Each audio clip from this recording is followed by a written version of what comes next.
कल्याण डोंबिवली में 65 अवैध इमारतों को गिराने के हाईकोर्ट के आदेश को 3 महीने हो चुके हैं, लेकिन महानगर पालिका ने अब तक कोई कार्रवाई नहीं की है। इसी को लेकर याचिकाकर्ता संदीप पाटिल ने नगर विकास विभाग, महारेरा, केडीएमसी और जिला निबंधक कार्यालय को नोटिस भेजा है। अगर जल्द जवाब नहीं मिला तो अवमानना याचिका दायर की जाएगी।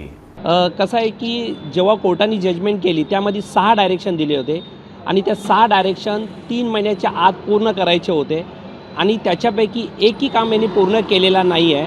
त्यामुळे मी ॲज अ पिटिशनर म्हणून मला कंटेम्प्टची नोटीस मारणं भाग होता। ती नोटीस मारलेली आहे। मी 7 दिवसाची मुदत दिलेली आहे आणि या 7 दिवसामध्ये जर त्यांनी याच्यामध्ये कोणताही पुढची प्रोसिजर किंवा कोणता पाऊल उचलला नाही तर मी निश्चित अवमान याचिका लगेच आता दाखल करणार आहे। कारण कोणताही काम महानगरपालिका असो, रेरा अथॉरिटी असो, शासन असो यांनी आणि रजिस्टर ऑफिस असो यांनी काहीच याच्यामध्ये काम केलेला नाही आहे। अजूनपर्यंत कोणत्याही वेबसाईटला, महारेराच्या वेबसाईटला महानगरपालिके किंवा इतर सर्वांची लिंक केलेल्या नाही आहेत आणि अजूनही बऱ्याचशा महानगरपालिका 48 तासाच्या आत त्यांना अपलोड करायचं असं ते अपलोड करत नाही।